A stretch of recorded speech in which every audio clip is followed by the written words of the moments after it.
slow start Right. also. Welcome everyone to this session from Board's Impact Forum. Today we are going to focus on the board's role, materiality, and strategic integration. We're super happy to have with us today Jane. That is part of the strategic advisory of Board's Impact Forum. Welcome, Jane. And also Frederick, thank you so much for being with us. I'm myself, I'm Fernanda Tor. I'm the operations director at Board's Impact Forum. And we also have with us Liselot Engstam, that is the chair at Board's Impact Forum. If we look into what will happen today, we are going to have just this very short introduction, and then we'll have two presentations. One from Jane and one from Frederick. We are going to introduce you both Jane Tostrup Jagd and Frederick Otto when we will have also their presentations. Once we have their presentations, we have a poll. We have some reflection questions, and then we go into breakout rooms. So what we really want to do is that we have the possibility of reflecting on how us sitting in boards can drive these issues. Then we come back, we share our experiences, our ideas, and we talk about what's coming next. You should know a bit our webinar etiquette, and this is pretty standard. So we would ask everyone to be muted during this first part of the event. AI assistants, etc., are going to remove them. And we really encourage you to use the chat box. Share your thoughts, ideas, references. If you have some interesting papers or articles that you want to share, feel free to use the chat box. To get us warmed up in using the chat box, we welcome you to go in and kind of write a little bit about yourself, kind of where are you based, and so we have a bit of an idea of everyone that is here with us today. If you have any technical issues, just email us. Moving forward, we would like to introduce you to Board's Impact Forum. So we are the nonprofit organization behind organizing this event. We are the Nordic chapter from the Climate Governance Initiative, and the Climate Governance Initiative has chapters in many different countries, many different jurisdictions around the world, and it's really guided by the principles for effective climate governance that we are also going to address today. Looking specifically into us at Board's Impact Forum, if we can have the next slide, we focus very much in the Nordics.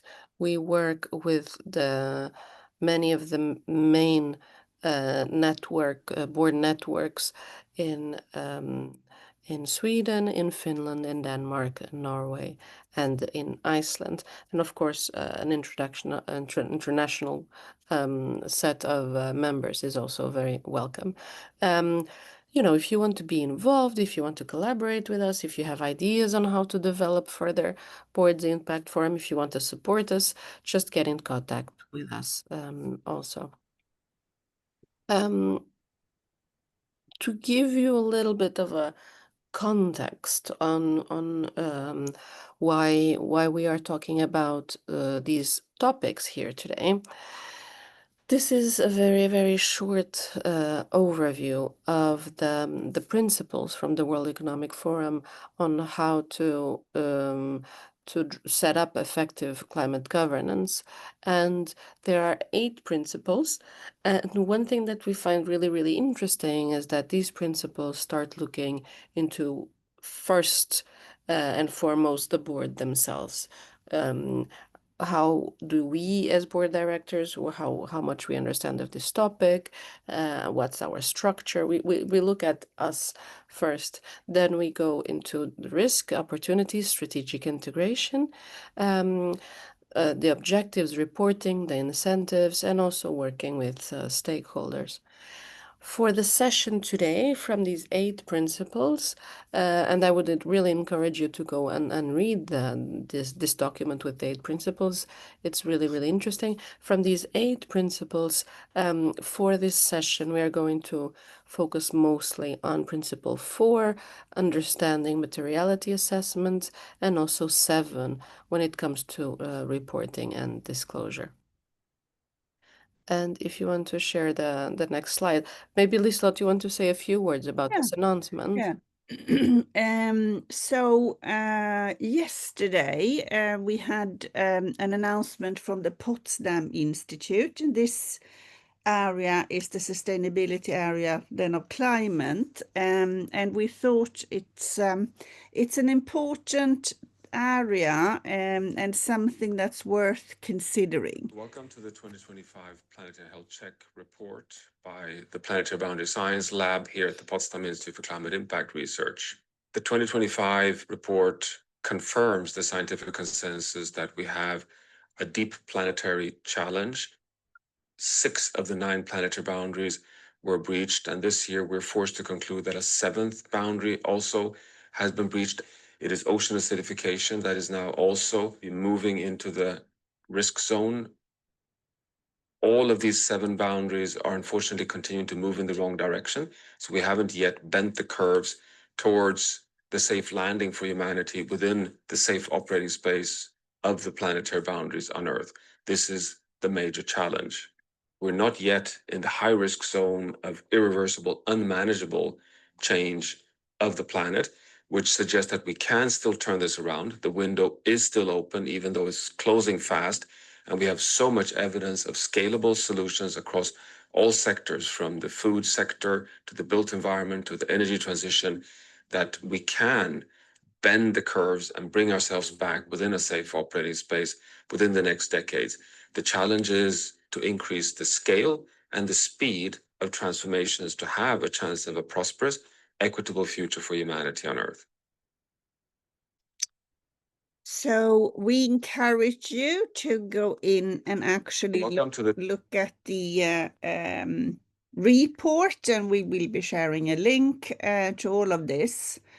And our key point is that you actually, as board directors, you have an impact. You can make adjustments, and you can influence in your settings. You have a very good power to influence. Now, we're super delighted to have Jane Tostrup-Jagd, who is also a member of our expert advisory group. And she's a director at Women Business Coalition. And she's a member of a range of different standards groups, and she helps both banks, financial services companies, and other companies to actually understand what is it that is happening in reporting and making an impact.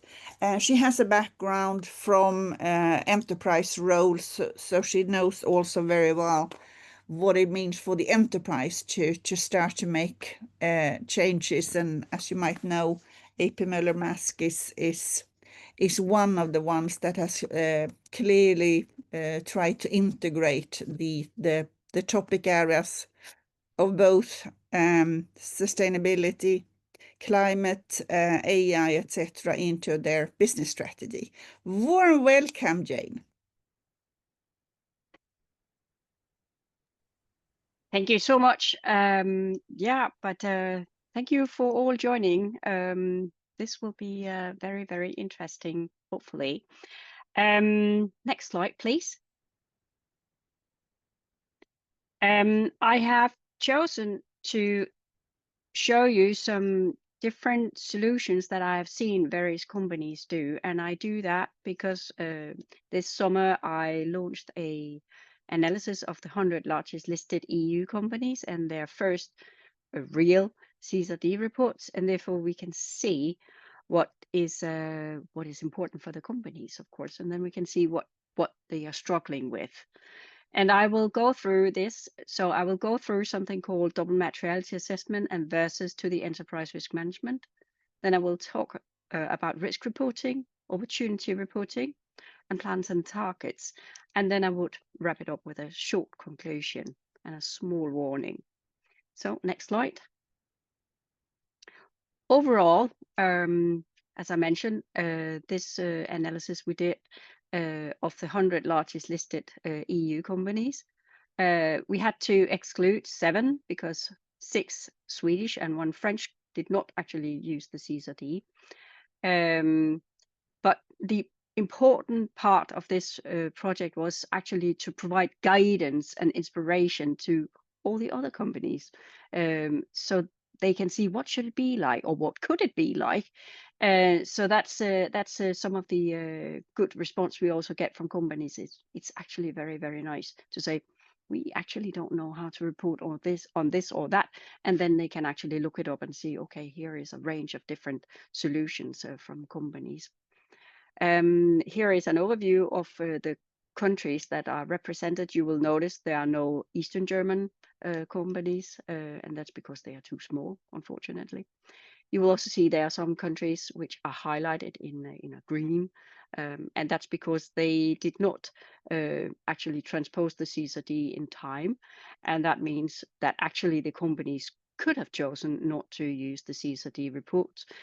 Most did, as you can imagine, since it was only Swedish and French companies who did not do it, and the French one is a bit odd. But very, very interesting to see all these different reports, and they are really different, that I can promise you. Next slide. The first thing that I want to highlight for you is that the CSRD holds this ground rule of that you have to have a double materiality assessment. I'm sure you have heard of it, so I won't bother you with it. The problem with the double materiality right now, as it is defined right now, is that it is supposed to be done before you have mitigated the risks. And that means it is gross risks. The thing is, that is not how financial reports usually are made. They are usually made net risk. That means after remediation. And that's why we also see this disconnection between the CSRD report part of the annual report, and then you could say the financial report. That it is simply not coherent. And that's a problem. EFRAG has noticed that we have a problem here, but the solutions are probably also very complicated and perhaps a bit rigid. So we would really, really suggest to EFRAG that they try to make things a bit more smooth, and they consider, for instance, permanently installed remediations like filters or something like that. That should ensure that you do not look into risks that you actually have mitigated. That is a waste of everybody's time. So that is some of the things that I think is important. Here I have included an example from Dassault. Dassault are really good at explaining why it has been such a struggle for them to make the DMA and the enterprise risk management coherent. But we see it in a lot of reports where they, in different ways, explain, oh, we tried to make it work, but it really doesn't work.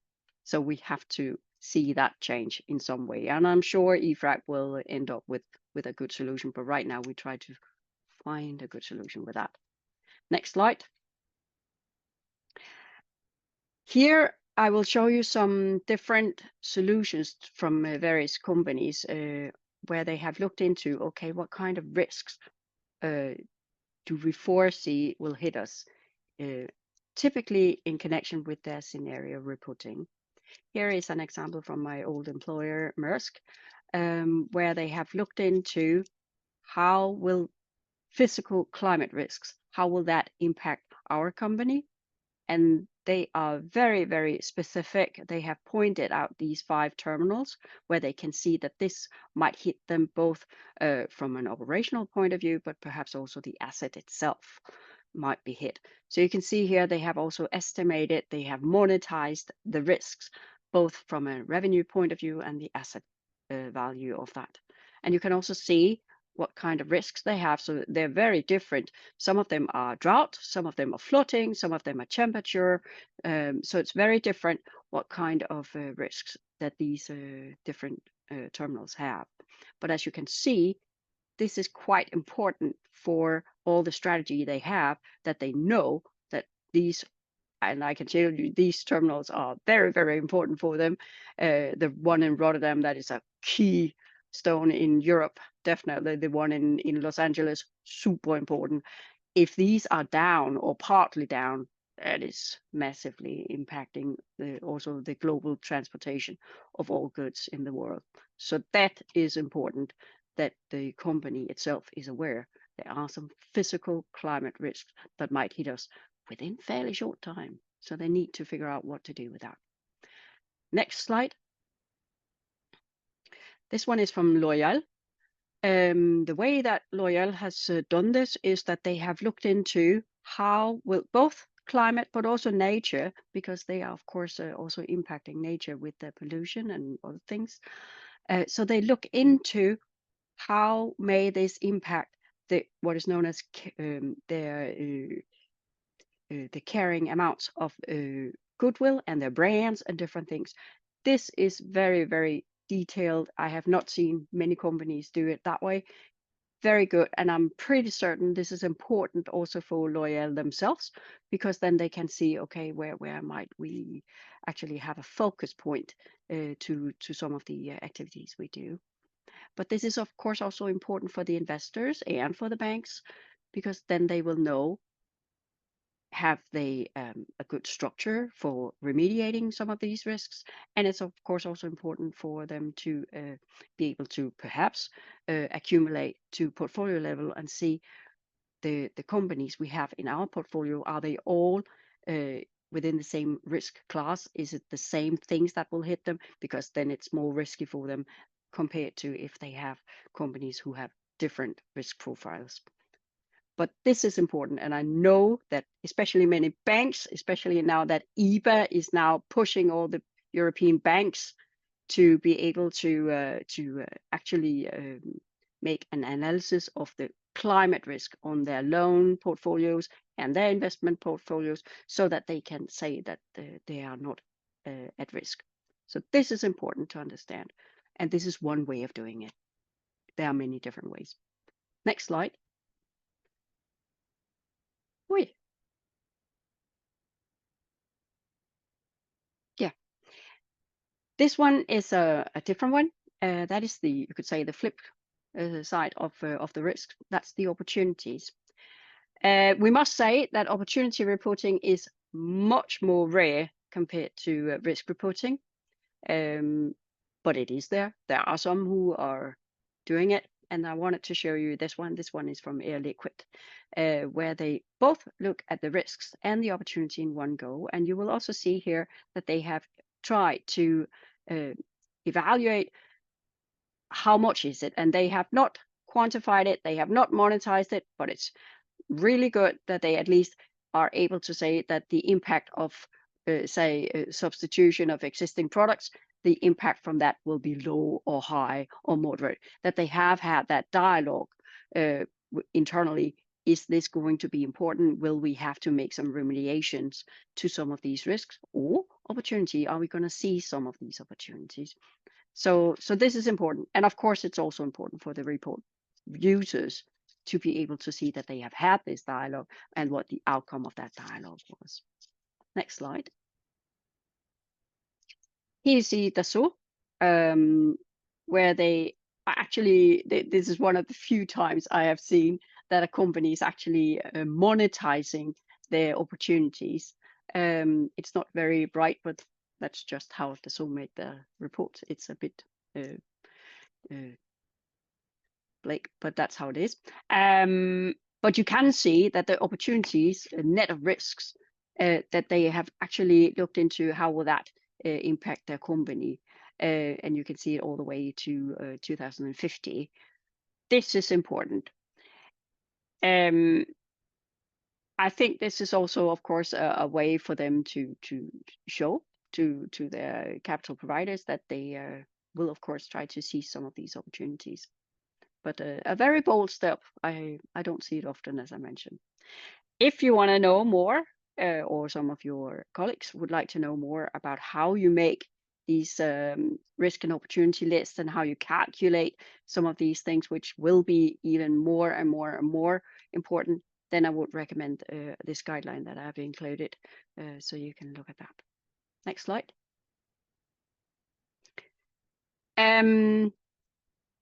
Here I have included some of the plans and targets.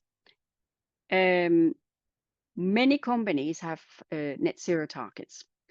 Many companies have included some sort of a waterfall model. This is also a waterfall model. What is special about this one, which one is from Ahold Delhaize, it's different because here they are very specific on the timing. They're very specific on the levers of what will need to happen for them to be able to reduce their emissions. And in a moment, you will also see someone who does it in a completely different way.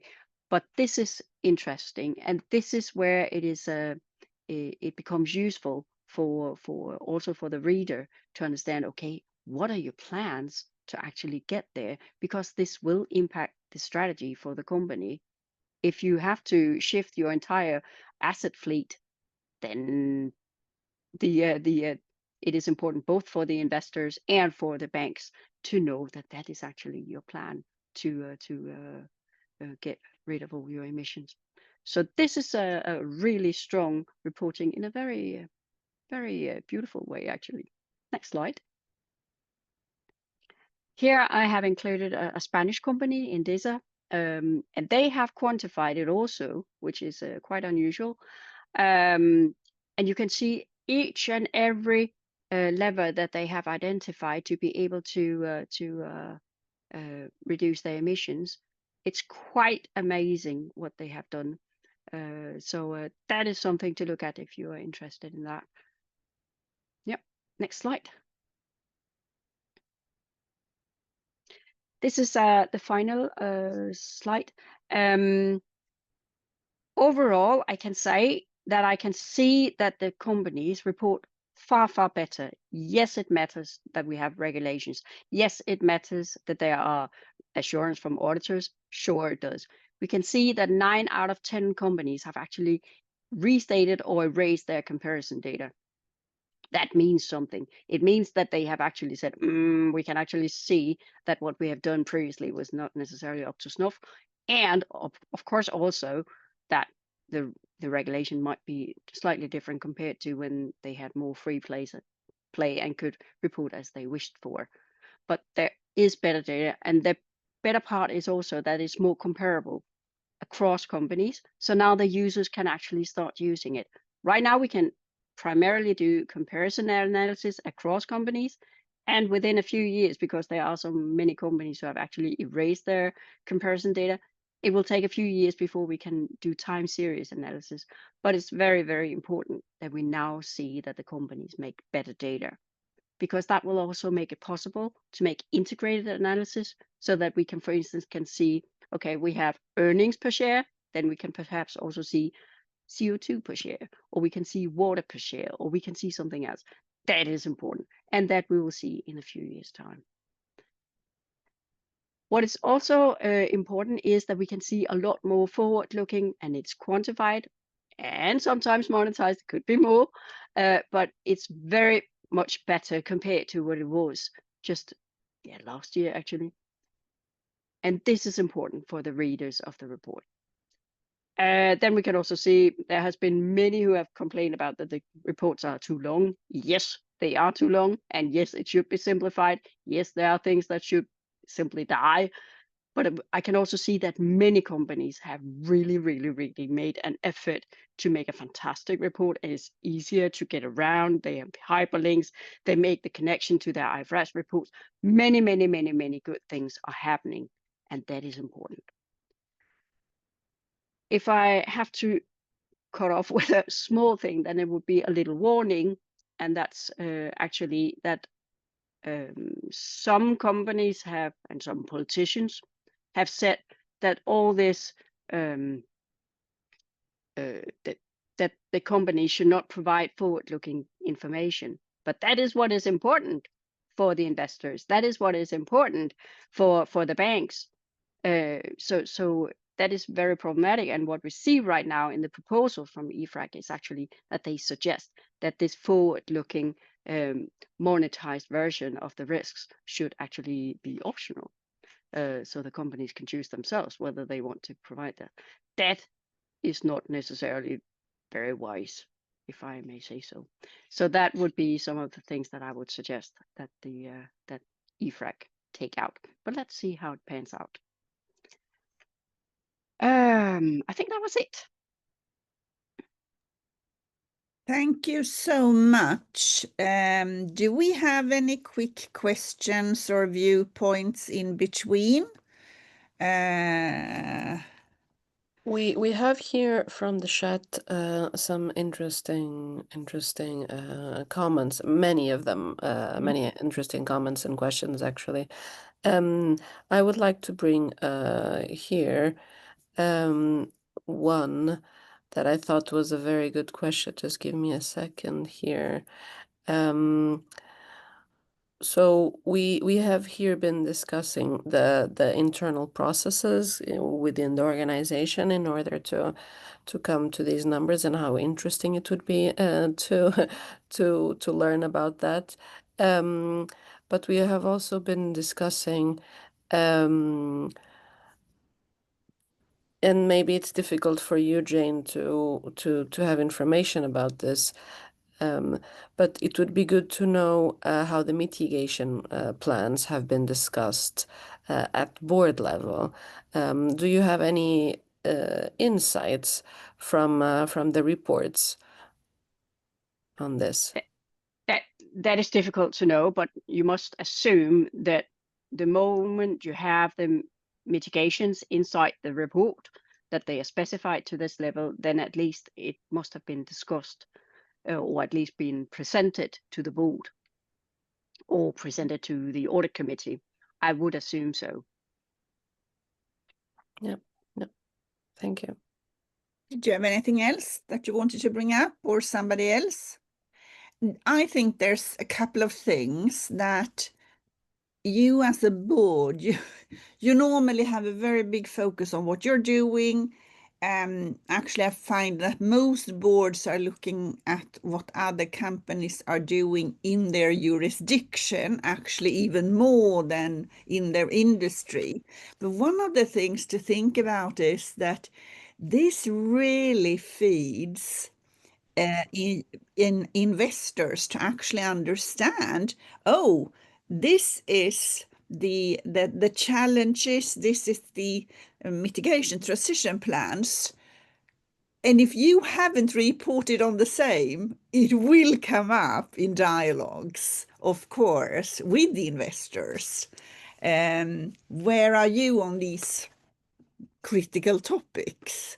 So I think that it feels more than just the insight of that specific company. It really feeds into a really strategic debate that you can have or that you can be victim of.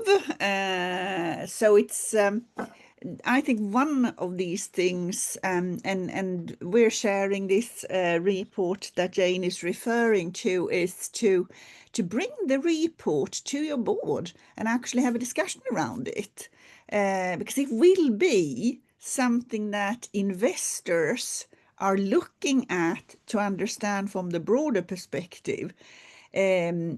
And the interesting thing here, as you're bringing up, both from the risk side, but also from the opportunity side. Thank you so much, Jane, and we will come back to you. Now we're going over to Fredrik, and I'm delighted to introduce Fredrik. He's both a chair himself, and he's also an advisor. He has also an operational background from enterprises and was responsible at the Adecco Group, which is a really large organization. And he has now had different roles in different types of companies, really discussing this on board level with the boards. So we're delighted to have Fredrik joining us. Warm welcome, Fredrik. Thanks so much, Liselotte. Thanks for having me. Yes, so I spent my whole life in consulting, sad as it may be. My mother always wanted me to be a musician. I was a subsidiary board director myself of the ADEC Group in Indonesia and in Singapore, actually. That's a Fortune 500 company, of course, and I'm now reached the highest calling a consultant can ever be, and that's being in board effectiveness, board performance review, and ownership advisory. So I'm working for a small boutique firm based in Germany, but I'm actually here in London working with boards globally. And as Liselotte said, I chair the Sustainability Board Institute, which I actually founded 6 years ago, but moved out of the management role there now. And we've become famous, in quote marks. We're still a small outfit, but we had some great coverage over the years. Really assessing the global preparedness for sustainability oversight of boards globally. And we looked at boards in China, in Japan, in Latin America, in the US, and in Europe. I myself, I've worked with boards mostly in the US and the UK and in continental Europe. I've spoken to hundreds and hundreds of directors and chairs over the years to really understand what is it that can destroy a company in this day and age. What are the barriers to trying to mitigate that, and what are the day-to-day issues that we have as directors and chairs? So I'm trying to take a little bit of a different approach than Jane. I'm not an academic per se, so I want to make it as real as possible. And as plain English as possible. And Sanjay here in the chat already posted a couple of great questions that I think are very fair, of people who do not do this for a living, and who might be tasked with oversight, who have the fiduciary duties, who understand this is part of it, but they might feel a little bit lost of what is it that's really going on, especially with all of the other things that are happening. Not trying to be contrarian, but trying to put it in a very real life context. And since we are a small group, it's probably worth if we maybe changing a little bit the way we do these slides. I just don't want to bark them at you, but please feel free to raise your hand, or I have the chat open here as well, or to even just barge in or interrupt me. I think that would make it and would make it valuable for everybody, since I also feel that there's a different level of understanding and sophistication, specifically when it comes to sustainability governance. So let's start with the word itself, and then I think this is what we're already having lots of conversations with, right? What is sustainability anyways, right? We're talking about AI. I know that Liselotte does a lot of work on AI as well. We're hearing geopolitics, geoeconomics. That's part of our everyday conversations. So sustainability in the English language does not mean altruism, right? There is a definition around environmental health that is so, but Oxford actually defines it predominantly by the ability to be maintained at a certain rate or level. So I think this is also something that we need to really be aware of, that we're not just talking about the E and the S and what we usually presume that is, which is trees and diversity and inclusion. That is really not what sustainability means. It essentially is the essence of capitalism, right? It's perpetual profitability at a certain level. Next slide, please. So what I found really helpful is to just come up with some sort of acronym that holds these things together when we have conversations in the boardroom around what is then sustainability, or what should the topics be. And I'm not talking about reporting standards. We'll get to that in a second. But what is it that's really going on? And what I recommend to you, the 5 things that you should probably have an eye on right now, is what I call change. So climate, human rights, AI and emerging technology, nature and biodiversity, geopolitics and geoeconomics, and inequality or equality, depending on what word you prefer. So use that as a little help, this acronym. Don't make it bigger as it should be. But I think these are really the topics that we have to grapple with all day, every day. So if you don't know where to start, think about these 5. And the next question then obviously is, or let me stop right here. Anybody have any thoughts on these or thoughts on terminology as well? And if you click one more time, Lieselotte, I would propose that it's often easier to perhaps adopt a different terminology or word as we're having these conversations. And I have found global issues to be an easier way in this day and age to have these conversations with people who might be, thinking about sustainability as a bad thing or something that is not en vogue at the moment. Can I ask anybody if they have made experience with changing up the terminology and if that has helped them in board conversations to drive forward any conversations that otherwise might have been blocked if we would have been using ESG or sustainability, which was mostly happening over the last couple of years? It'd be interesting to hear.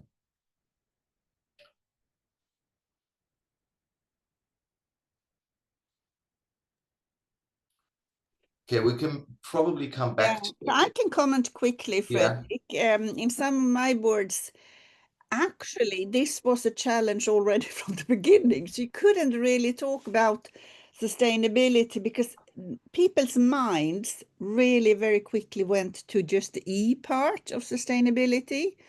And actually, in order to get it to a broader discussion and also not just end up in the risk and audit committee, we discussed around impacting topics. So to get it back on what are the major impacting topics. And I think that's probably also one of the reasons we really got in early in many companies on the AI side. Because the AI in itself is a driving force into a number of these topics, both on the risk and opportunity side.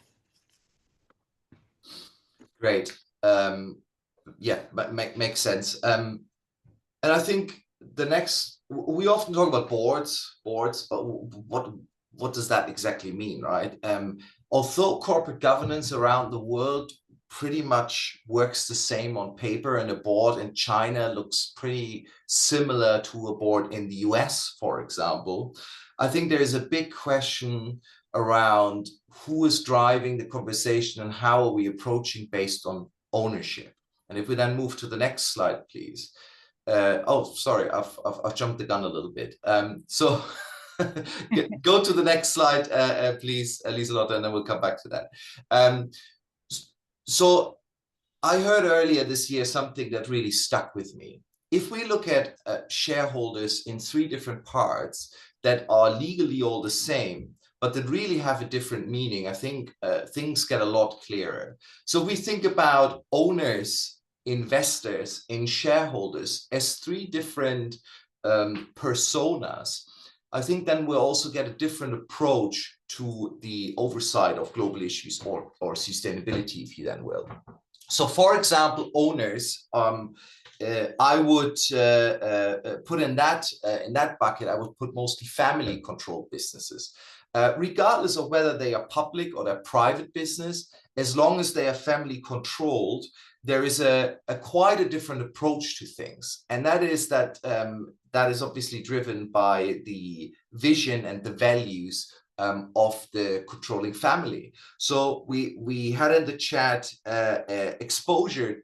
How do you measure exposure to assets? How do we decide what Sanjay said? How do we decide what standards to choose? So I know a number of very large family businesses who have never chosen any sustainability standards. They have chosen their actions, their internal reporting, and their strategy completely based on the values that they have. For example, I know an American 2 billion revenue family business that is private, that is in 4th generation. that has not laid off a single worker during the pandemic at a severe cost to the organization, a severe cost to the profitability of the family, just because it was the family's values not to do that, as they had never laid off a single employee in the existence of the company. There are others in Europe. There's a large European family that is in the apparel space that have decided to only use organic cotton, not because anybody told them to do that, but just because the family decided that that was the right way to do. How the reporting standards that they then eventually choose or not choose is really more to satisfy policymakers or the government, rather than changing how they approach their strategy. So that's, I think, a significant difference to the other two buckets. The second one, investors, I would look from a private equity perspective mostly. What is very interesting here is that ESG is still very highly valued by private equity investors. And some of them have managed to put a value on an increased exit value of their assets when they're then moving on, that ESG has brought about. And you cannot do that with public markets, because public markets have a relatively poor mechanism to value the ESG strategy. Whereas in private capital, of course, this can be negotiated between two parties. And also there is a more intimate relationship between the investors and the board. So again, a very different approach to the third bucket. And that's probably the one that is what we mostly think of when we think of shareholders. Those are the large block holders, which own most of the companies around the world, but very prevalent in the US and in the UK, increasingly so in Europe as well. But if you want to understand what their approaches or their expectation to sustainability governance or global issues governance, just look at the investment stewardship guidelines.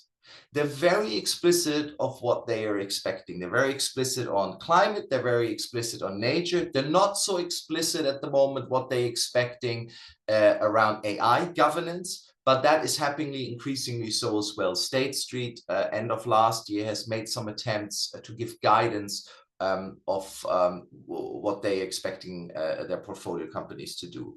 There is, of course, a little bit of a two-class system of very large companies. They invested in the smaller ones where engagement tends to be not so pronounced. But I think these three types of ownerships very much also dictate of to what extent the board is concerned with global issues of sustainability governance. And so again, perhaps I'll give the opportunity for people to comment quickly or to ask any question before we go back to the previous slide. Or we can actually go in and just see maybe from different jurisdictions. And I was thinking, Anna, how do you see this in France, the different ownership structures and impact? Yes, there is a big difference, and personally, I was actually working for different owners and different kinds of structures, from the startup and family-owned business, listed family-owned business, and for the state-owned organization. And there's totally different perception on the long term and on how the company actually is driving its business. And it is extreme difference when you see the link to the politics in the state-owned companies, and then actually the independence of the family-owned businesses, even though they are listed, and this care about the next generation. It's a essential element of the governance and the way to create the value on how the company is owned, by whom the company is owned. I think that for the board members who are just deciding about the future mandates, it's essential to make this choice based on this kind of difference. I agree.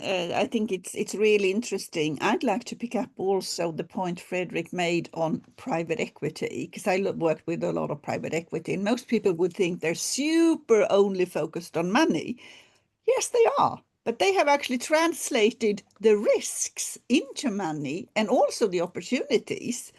So they are much closer in this discussion to actually reevaluate different topics that will impact their companies. Yes, and the private equity is actually looking for the opportunities that others are actually closing the eyes on, because they are in the tournament of the system, how to understand. They are actually very disruptive. Yes, yeah. And they're able to take the risk where no one else is able to finance it, or there's all to finance, because there is no the asset valuation, which is available. So I think it's really brilliant. Yeah. And I think it's really interesting from a lot of perspectives. Vanessa, what do you see from your horizon?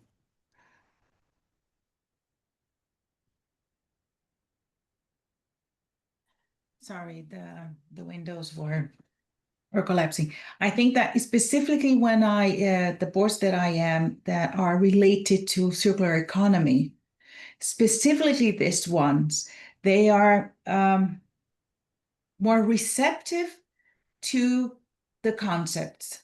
But they do struggle to navigate the part of the revenues and the sustainability. So the Black Friday concept and the sustainable sales and the sustainable not pushing products to clients. So what they do is, and it's a very interesting board because everybody highlights this, you are circular economy company. You are not supposed to push things to client this way. And what happened is they come up with alternative ideas like instead of selling for a specific commercial day, they anticipate sales with a discount. Right. So we anticipate the Christmas sales in Black Friday, and you get a discount. So at least you are not forcing so many extra consumer types of ideas. And also they are talking a lot about the refuse. Right. Instead of trying to find a plastic that is biodegradable, that is extremely expensive for small companies, they try to get options that they can use refuse. So this is the type of things. But in general, I think that the most difficult thing for startups and for not big companies are the creativity that they can use or not. And this is where they are struggling, let's call it. Right. Back to you, Fredrik. No, it's good that we get some voices as well from the audience. Let's quickly go one slide before I always think it's interesting to look at fiduciary duties, because there's all of these things that we'll have to do now. The first conversation I ever had with a board member said to me, I got into this 15 years ago because it was a nice thing to say in the country club, and to sort of, come up with all of the boards that I'm on. What boards are you on?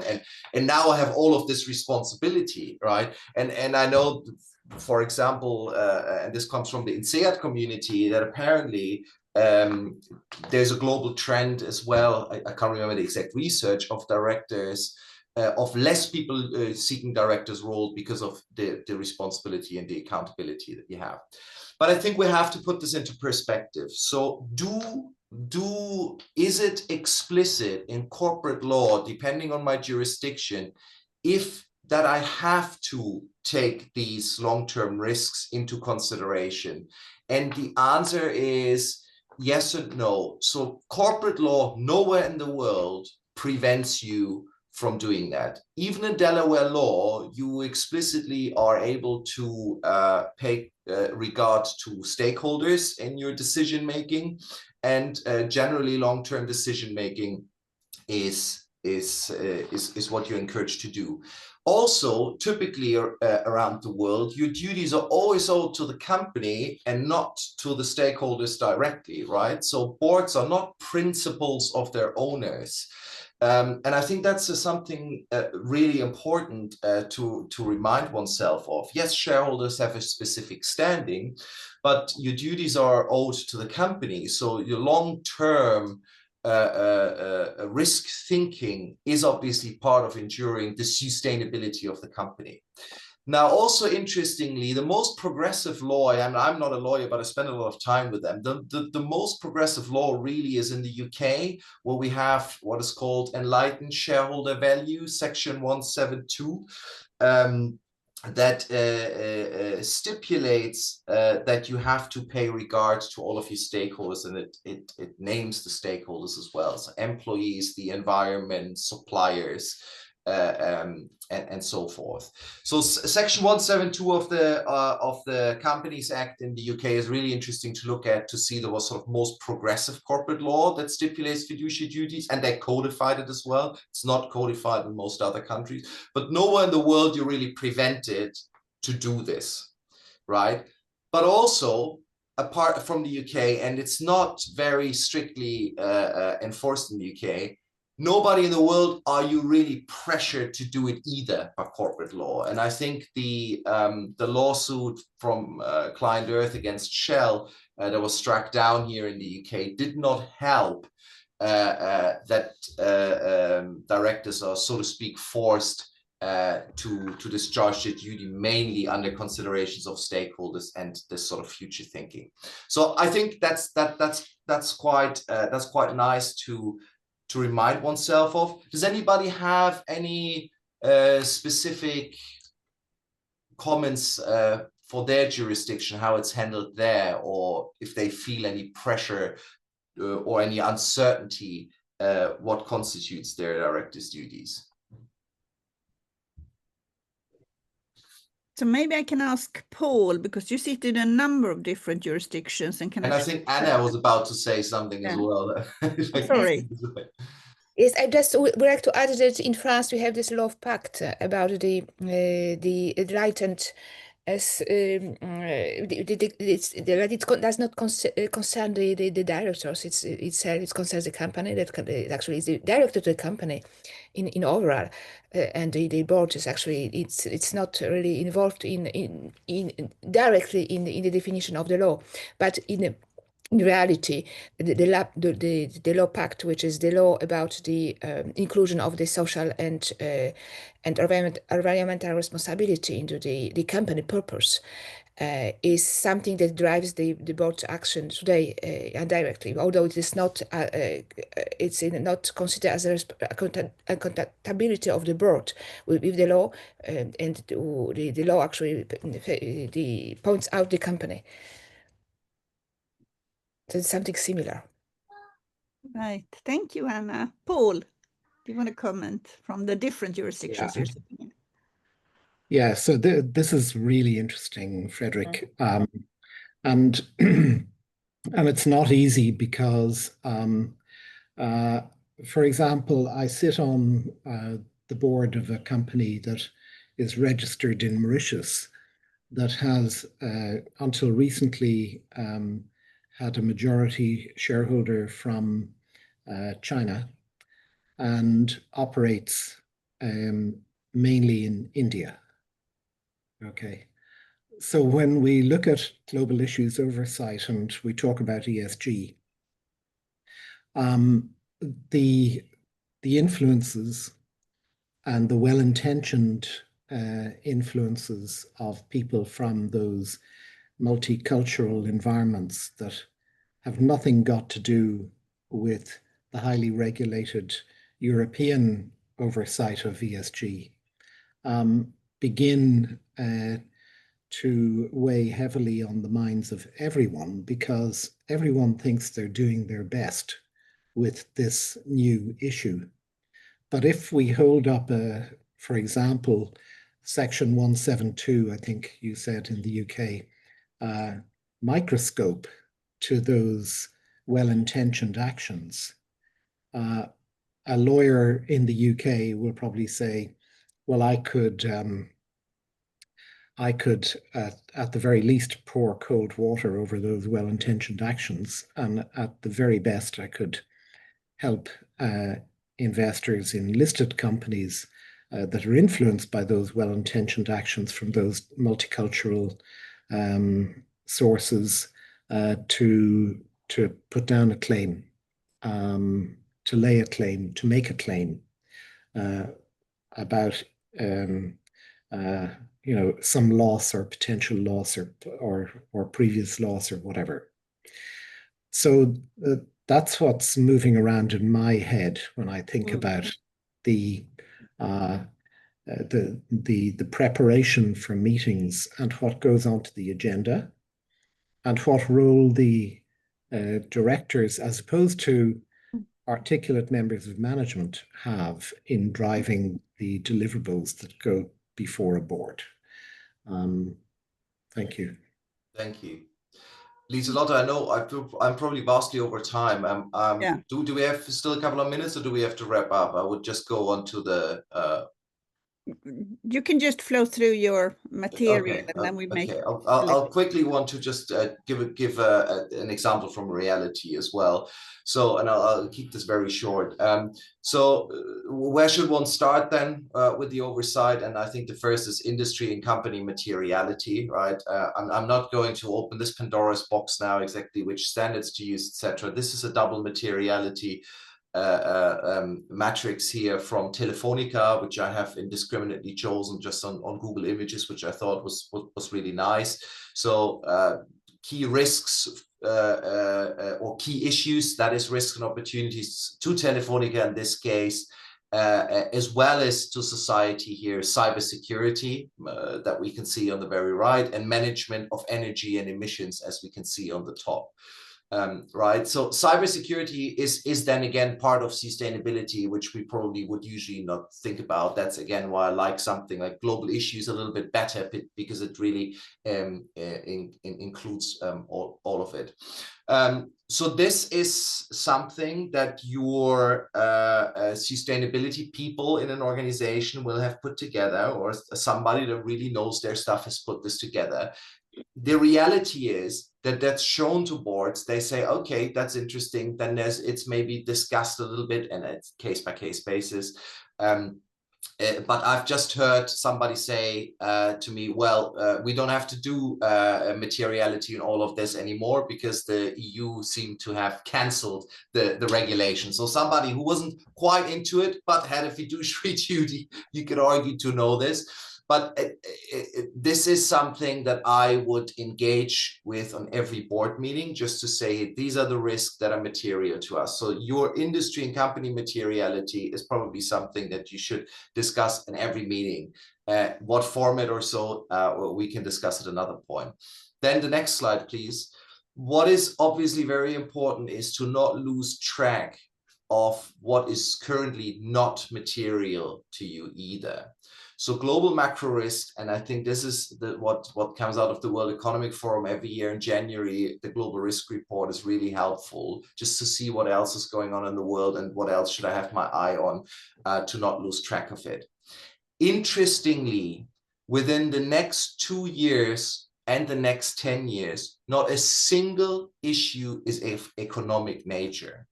Right? But if you look at the left side, the risk categories, we have risk in environment, geopolitics, society, and technique, but none in economic. What does this tell us? That tells us that board's doing a pretty good job on the economic side of things and in financial oversight. And I think specifically since Sarbanes-Oxley came in the US, that mandated more rigid oversight of finances, which has sort of also affected Europe. Board's doing a pretty good job on the financial side, and audit standards are pretty high as well. So all of these other risks basically come just back to how is this impacting us financially, which makes, I think, for the best conversations. And regardless of the duties in Section 172, boards do tend to gravitate towards shareholder value at the end of the day. And if you think about all of these, how can any of this really destroy our company? And you can look at opportunities as well, but if you make a severe case of it, it makes much more sense to translate that into financial oversight. And then the last slide, Lieselotte, you'll be happy to hear that I'll be wrapping up now. This, for me, is the least understood part, and probably the most game-changing as well. Horizon scanning. We always talk about horizon scanning, scenario planning. It's become now a standard line to drop. Oh, that's important for directors.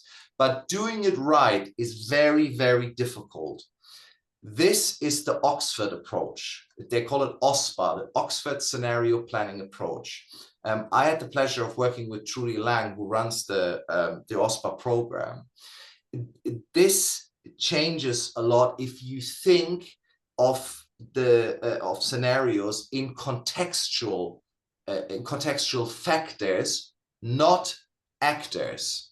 So we often think about, our stakeholders, of course, and the transactional environment, which you see there at the bottom: customers, public, competitors, and so forth. And that is right, and that is good for more probable scenarios, for stress testing and things.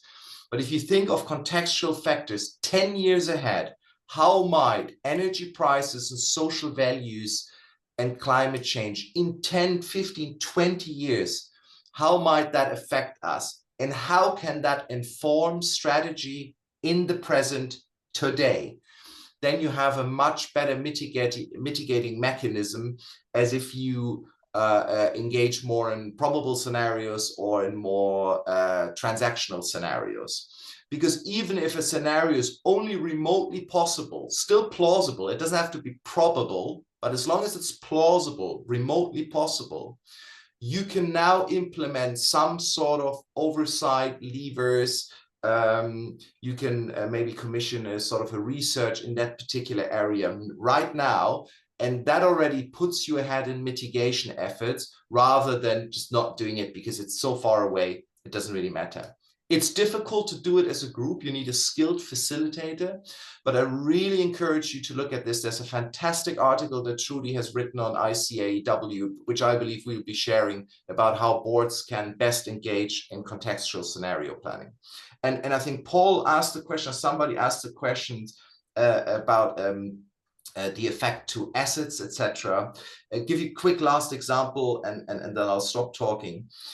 The reality of things is, I think that the damage to assets at the moment is looked at a very short-term scenario as well. Top 5 bank that I've spoken to the board of the European entity has said, if we have a disaster somewhere in the world, the first thing that we do is we'll meet and see if we have any exposure to that. But then it's basically already too late, and to sort of work from that. So I think most boards at the moment work on a very reactive scale. What happens somewhere in the world? Okay, how has this now affected us? So again, this type of thing helps you. It's not a cure for everything, of course, but the further ahead you look, the more mitigation mechanisms you can implement on the way. And I really, really apologize to Lieselotte that I was running so severely.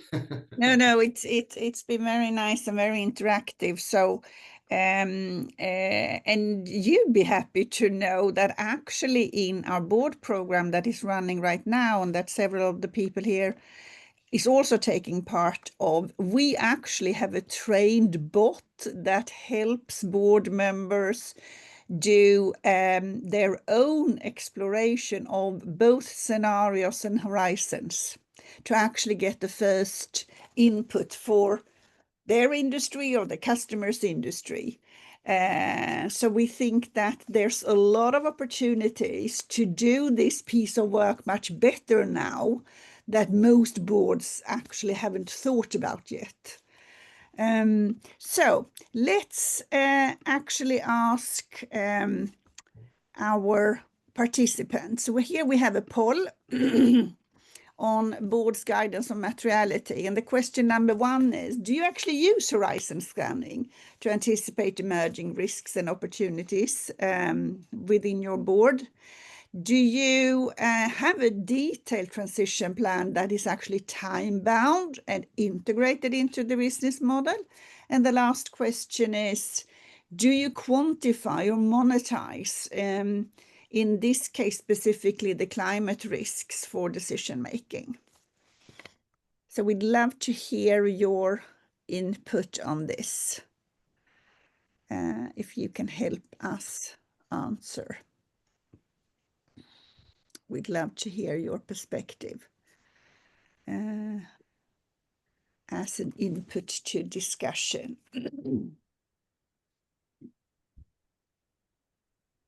Okay.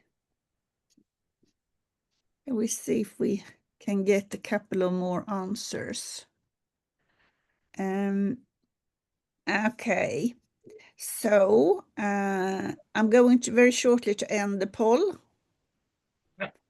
Liselette, I had an observation on the point earlier raised by Frederick. Could I chip in? Yeah, sure. Yeah. So I thought you would come to this part of the world when you were transcending geography. So I was just trying to recollect, with respect to Section 172 of the UK Companies Act, something similar does exist in India.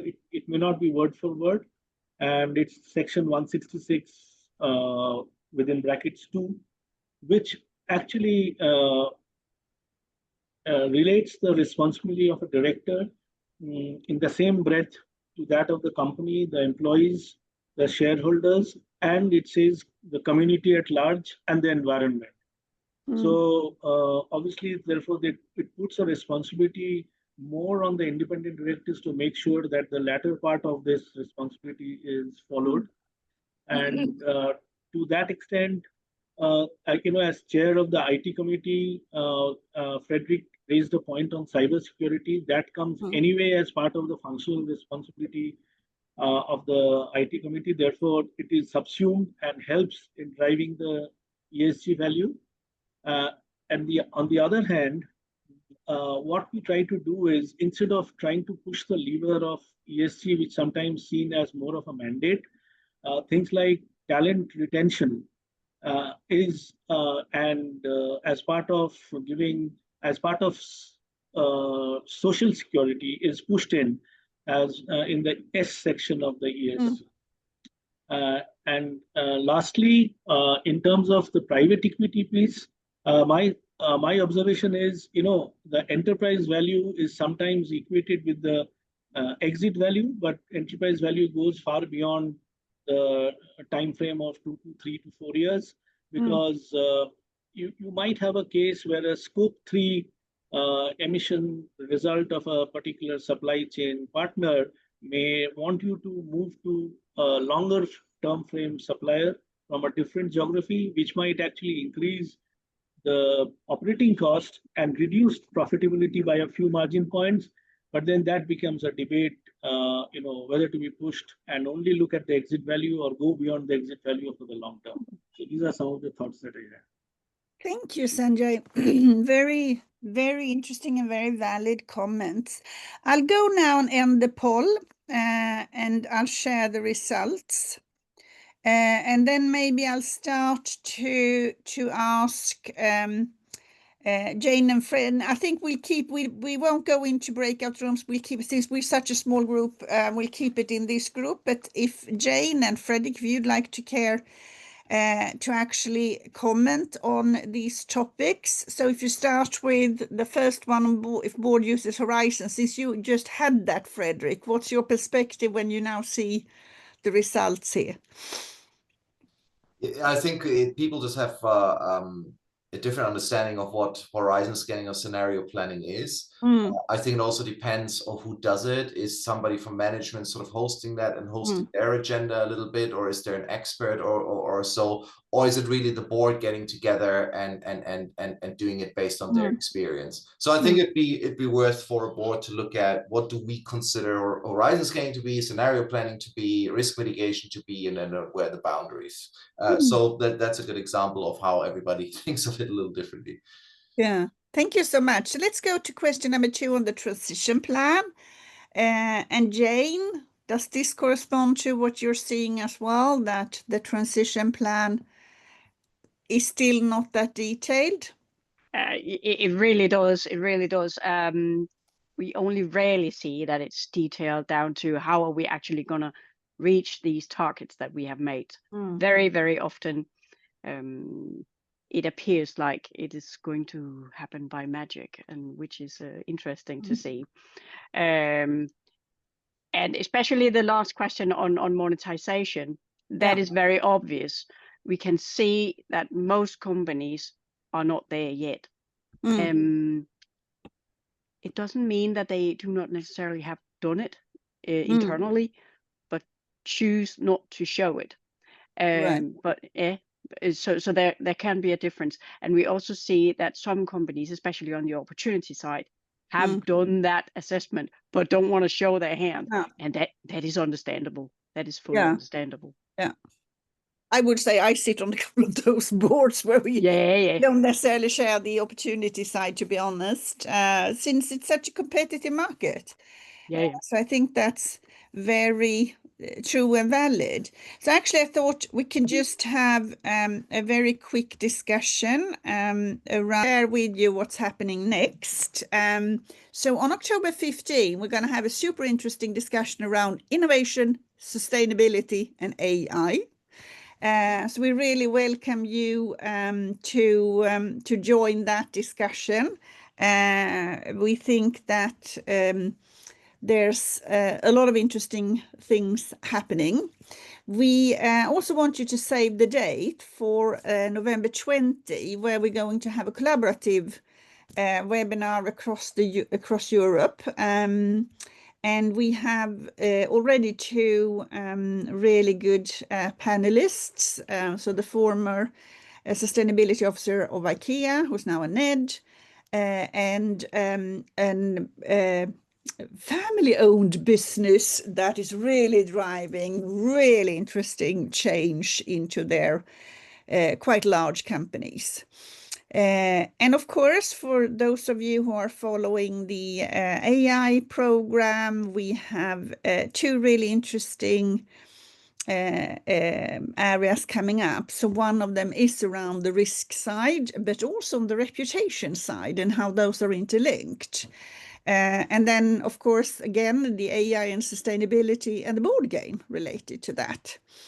The other thing we just wanted to share with you is that we think we have a date. It keeps jumping for the research book that is coming out by Springer now, that we have contributed to on AI leadership for corporate boards, which has 2 sections on sustainability as well. So for us, it's very integrated. I wanted to take the opportunity to thank Jane and Frederick. I thought it was a fantastically interesting sharings and discussions. And of course, also to all of you that so nicely has contributed here to the discussions. And maybe if I can ask just Frederick and Jane to give just one quick recommendation as a conclusion for board members. What would that be? Do you want to start, Jane? Yeah, I can do that. Perhaps take Frederick's word of, it used to be something that has been taken care of. It is something else. But maybe you should think of that this is also the opportunity to perhaps get ahead of your peers. So so this is not just compliance. This is also an opportunity. Thank you, Jane. Thank you. And Frederick, what would be your recommendation? I know we have to go here, and I sometimes am long-winded. So I think about how this all translates into your day-to-day and into tactical. We always talk about these big things, and it's very easy to talk about scenario planning, strategy, risk mitigation. but what does this mean specifically? What are you doing now? What is the tool you're applying? What is the actual conversation? When do you have that when? I think sometimes we tend to think a little bit too macro, although that's very important to do, but in what discussions, in what committees set up, and how are we integrating this? And to Paul's point, a committed chair is very, very helpful, and it's really on the chair to take this up, or at least to listen and not to ridicule, and maybe a changing of terminology might help you. But think about, how am I applying this tactically now? Thank you so much. And thank you so much for sharing your truly valuable experiences, and also for all of you participating here. Thank you so much. It's thanks to your active engagement that this becomes really interesting, even in small groups like this. Thank you so much for contributing today. Thank you. Bye.